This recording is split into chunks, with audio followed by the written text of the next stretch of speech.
ಇವು ರಾಜ್ಯಾಧ್ಯಕ್ಷರಾಗಿ ಯತ್ನಾಳ್ ಮಾಡ್ತೀನಿ ನೀವು ನಿಭಾಯಿಸಿ, ನೀವು ಅಧಿಕಾರಕ್ಕೆ ತನ್ನಿ ಅಂತಂದ್ರೆ ನೀವು ತೊಗೊಂತೀರ ಅದನ್ನ? ನಾನು ಅಧ್ಯಕ್ಷ ಮಾಡಿದ್ರೆ 130 ಸೀಟ್ ತೊಗೊಂಡ್ಬರ್ತೇನೆ. ಯಾರ ಜೋಡ ಹೊಂದಾಣಿಕೆ ಇಲ್ಲ. 130 ಸೀಟು ಬಿಜೆಪಿ. ಹಾಂ, ಅಷ್ಟು ವಿಶ್ವಾಸ ಇದೆ ನಾನು.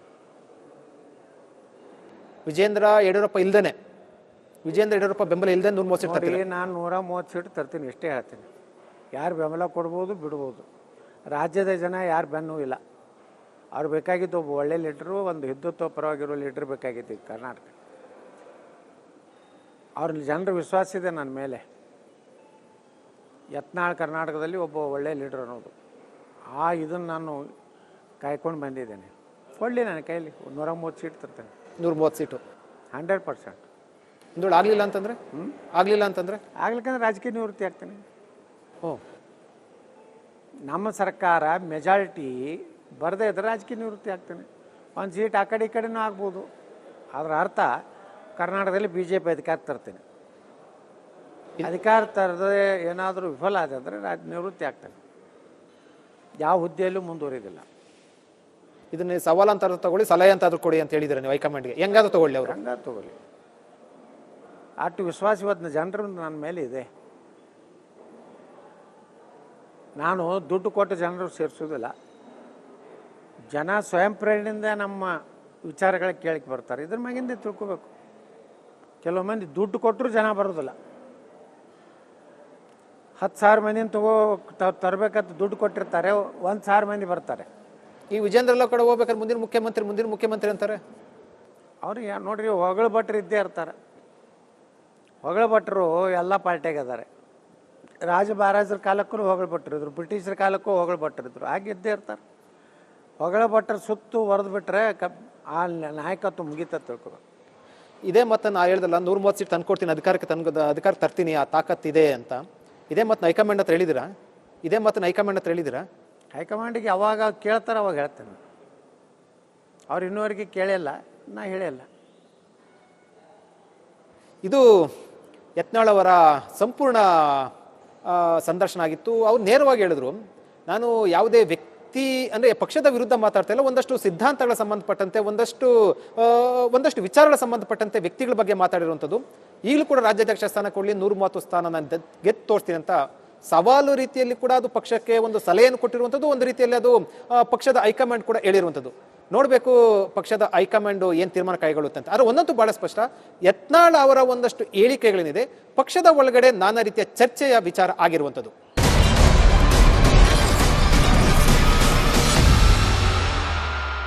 ಇವು ರಾಜ್ಯಾಧ್ಯಕ್ಷರಾಗಿ ಯತ್ನಾಳ್ ಮಾಡ್ತೀನಿ ನೀವು ನಿಭಾಯಿಸಿ, ನೀವು ಅಧಿಕಾರಕ್ಕೆ ತನ್ನಿ ಅಂತಂದ್ರೆ ನೀವು ತೊಗೊಂತೀರ ಅದನ್ನ? ನಾನು ಅಧ್ಯಕ್ಷ ಮಾಡಿದ್ರೆ 130 ಸೀಟ್ ತೊಗೊಂಡ್ಬರ್ತೇನೆ. ಯಾರ ಜೋಡ ಹೊಂದಾಣಿಕೆ ಇಲ್ಲ. 130 ಸೀಟು ಬಿಜೆಪಿ. ಹಾಂ, ಅಷ್ಟು ವಿಶ್ವಾಸ ಇದೆ ನಾನು.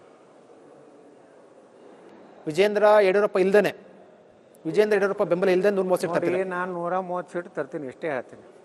ಯಾರು ಬೆಂಬಲ ಕೊಡ್ಬೋದು ಬಿಡ್ಬೋದು. ರಾಜ್ಯದ ಜನ ಯಾರು ಬೆನ್ನೂ ಇಲ್ಲ. ಅವ್ರು ಬೇಕಾಗಿದ್ದು ಒಬ್ಬ ಒಳ್ಳೆ ಲೀಡ್ರು, ಒಂದು ಹಿಂದುತ್ವ ಪರವಾಗಿರೋ ಲೀಡ್ರ್ ಬೇಕಾಗಿತ್ತು ಈಗ ಕರ್ನಾಟಕ. ಅವ್ರ ಜನರ ವಿಶ್ವಾಸ ಇದೆ ನನ್ನ ಮೇಲೆ.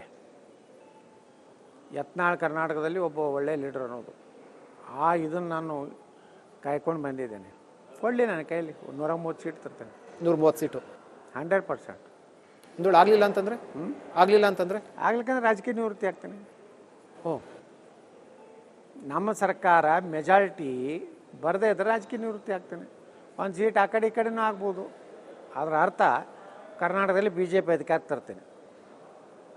ಅಧಿಕಾರ ತರದೇ ಏನಾದರೂ ವಿಫಲ ಆದಂದರೆ ನಿವೃತ್ತಿ ಆಗ್ತೇನೆ. ಯಾವ ಹುದ್ದೆಯಲ್ಲೂ ಮುಂದುವರಿದಿಲ್ಲ. ಇದನ್ನ ಸವಾಲು ಅಂತ ತಗೊಳ್ಳಿ, ಸಲಹೆ ಅಂತಾದ್ರೂ ಕೊಡಿ ಅಂತ ಹೇಳಿದ್ರೆ ನೀವು ಹೈಕಮಾಂಡ್ಗೆ, ಹೆಂಗಾದ್ರೂ ತಗೊಳ್ಳಿ ಅವರು? ಹಂಗ ತಗೊಳ್ಳಿ. ಅಷ್ಟು ವಿಶ್ವಾಸ ಇವತ್ತು ಜನರ ನನ್ನ ಮೇಲೆ ಇದೆ. ನಾನು ದುಡ್ಡು ಕೊಟ್ಟು ಜನರು ಸೇರಿಸೋದಿಲ್ಲ. ಜನ ಸ್ವಯಂ ಪ್ರೇರಣೆಯಿಂದ ನಮ್ಮ ವಿಚಾರಗಳ ಕೇಳಕ್ಕೆ ಬರ್ತಾರೆ. ಇದ್ರ ಮ್ಯಾಗಿಂದ ತಿಳ್ಕೊಬೇಕು. ಕೆಲವು ಮಂದಿ ದುಡ್ಡು ಕೊಟ್ಟರು ಜನ ಬರೋದಿಲ್ಲ.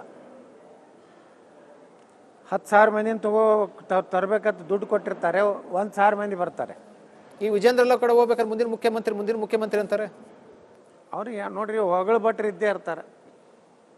ಹೊಗಳಭಟ್ರು ಎಲ್ಲ ಪಾರ್ಟಿಯಾಗ ಅದಾರೆ. ರಾಜ ಮಹಾರಾಜರ ಕಾಲಕ್ಕೂ ಹೊಗಳಭಟ್ರಿದ್ರು, ಬ್ರಿಟಿಷರ ಕಾಲಕ್ಕೂ ಹೊಗಳಭಟ್ರಿದ್ರು, ಹಾಗೆ ಇದ್ದೇ ಇರ್ತಾರೆ. ಹೊಗಳಭಟ್ರ ಸುತ್ತು ಹೊಡೆದು ಬಿಟ್ರೆ ಆ ನಾಯಕತ್ವ ಮುಗಿತ ತಿಳ್ಕೊಬೇಕು.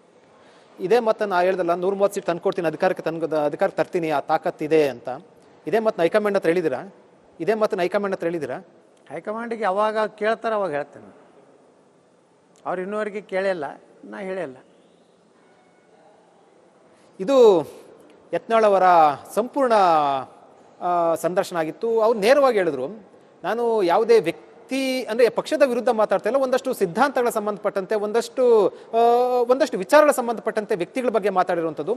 ಈಗಲೂ ಕೂಡ ರಾಜ್ಯಾಧ್ಯಕ್ಷ ಸ್ಥಾನ ಕೊಡಲಿ, 130 ಸ್ಥಾನ ನಾನು ಗೆದ್ದು ತೋರಿಸ್ತೀನಿ ಅಂತ ಸವಾಲು ರೀತಿಯಲ್ಲಿ ಕೂಡ ಅದು ಪಕ್ಷಕ್ಕೆ ಒಂದು ಸಲಹೆಯನ್ನು ಕೊಟ್ಟಿರುವಂಥದ್ದು. ಒಂದು ರೀತಿಯಲ್ಲಿ ಅದು ಪಕ್ಷದ ಹೈಕಮಾಂಡ್ ಕೂಡ ಹೇಳಿರುವಂಥದ್ದು.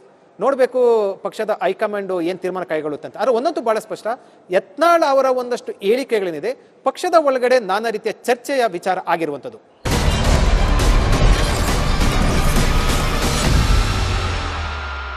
ಇವು ರಾಜ್ಯಾಧ್ಯಕ್ಷರಾಗಿ ಯತ್ನಾಳ್ ಮಾಡ್ತೀನಿ, ನೀವು ನಿಭಾಯಿಸಿ, ನೀವು ಅಧಿಕಾರಕ್ಕೆ ತನ್ನಿ ಅಂತಂದ್ರೆ ನೀವು ತಗೊಂತೀರಾ ಅದನ್ನ? ನಾನು ಅಧ್ಯಕ್ಷ ಮಾಡಿದ್ರೆ 130 ಸೀಟ್ ತೊಗೊಂಡು ಬರ್ತೇನೆ. ಯಾರ ಜೋಡ ಹೊಂದಾಣಿಕೆ ಇಲ್ಲ. 130 ಸೀಟು ಬಿಜೆಪಿ. ಹಾಂ, ಅಷ್ಟು ವಿಶ್ವಾಸ ಇದೆ ನಾನು.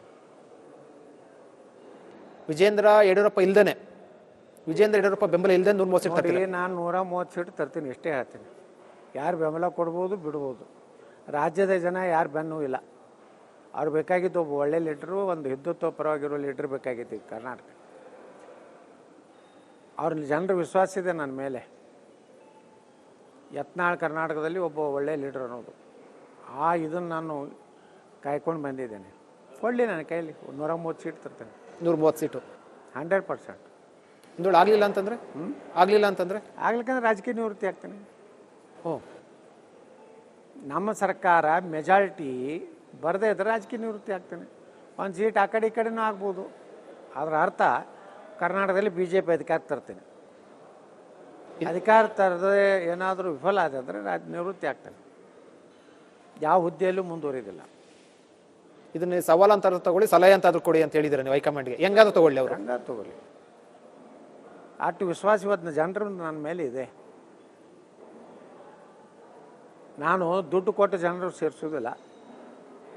ಜನ ಸ್ವಯಂ ಪ್ರೇರಣೆಯಿಂದ ನಮ್ಮ ವಿಚಾರಗಳ ಕೇಳಕ್ಕೆ ಬರ್ತಾರೆ. ಇದ್ರ ಮ್ಯಾಗಿಂದ ತಿಳ್ಕೊಬೇಕು. ಕೆಲವು ಮಂದಿ ದುಡ್ಡು ಕೊಟ್ಟರು ಜನ ಬರೋದಿಲ್ಲ.